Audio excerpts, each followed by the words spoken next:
ยัง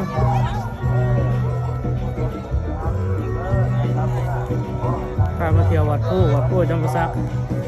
เห็นแล้วว่าวัดผู้นี่เป็นจะได้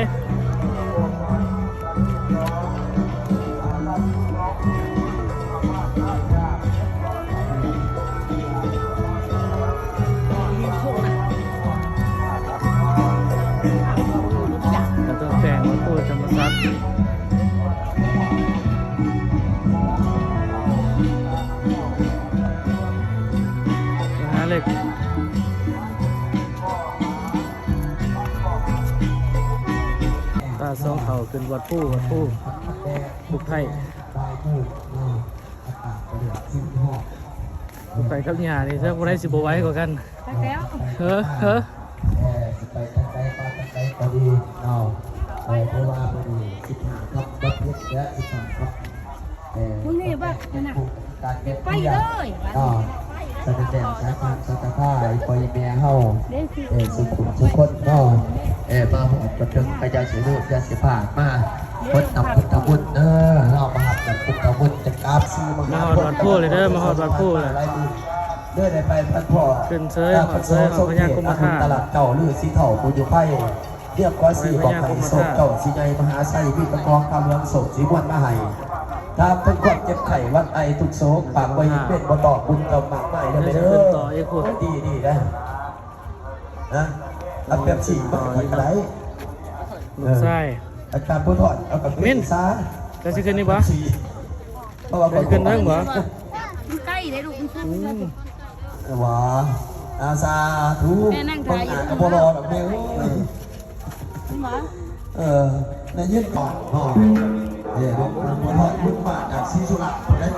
เห็นพวกฝูงก็เพิ่งได้ไหนว่าเป็นคนของตำรวจเผ่าเลยเป็นยาคุมผ้ามีอายุมันก็มีเป็นไงห่อสักได้ก็ดีเอาบุญเอากุศลมาเด้อคือว่าวันนี้บุญสุดท้ายนะไปก็ได้ท่าโอ้โห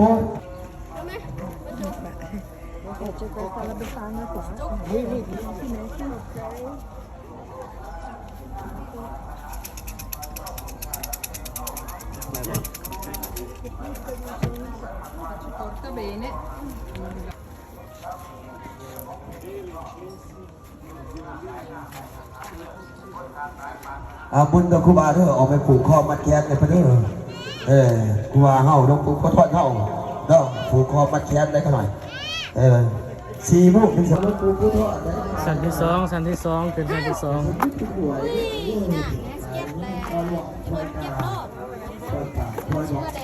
ตัวอาจารย์มากเลยนี่บุญเด้อหน่อยยกมือดีไซน์ยกมือวัดต้องยิงเข่าสักทีมาต้องยิงกันเอาดีสักทีเราไม่ไปซื้อกินเองไว้ที่กินเมื่อไหร่เวลาจะทุก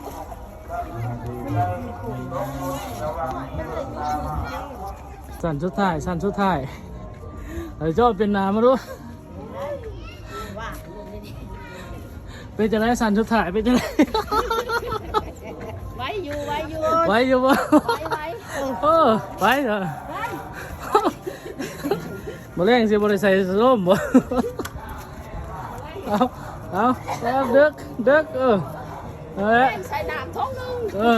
อันนี้หาหน่อยอยากไปวัดผู้อันนี้แหละวัดผู้ลูกไผ่มากผมว่าทำลูกไผ่สวยงามหลายสูงแห้ง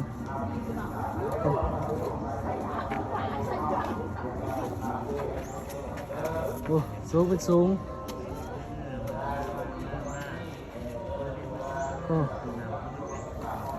หอดแล้ววะหอดแล้วเนาะหอดเซยลูกไส้แลนเป็นดำเป็นป้าเป็นยังกันเป็นเรื่องมาคนพาหลักกว่าลุงข่อยเองเลี้ยงลูกตัวลุงเก่งหน่อยเข้าไปแล้วผมยังนั่งเป็นยังกันสุดของวัดผู้ป้ายยาวชมต้นมาก เสียงสดเสียงสีมาบูชาขอพรอยู่ของหม้อหิน ใน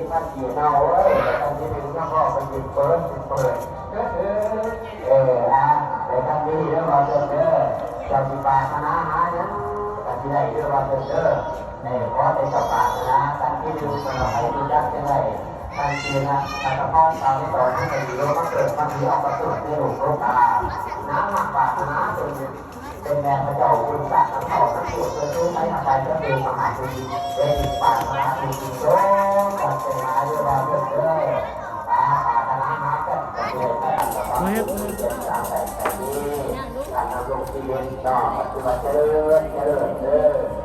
พอขาดการพัฒนาผมก็มาเป็นพวกคุณเด้อต่างบ้านเมืองก็คุณนายคุณนายด้วยนะที่สองเด้อ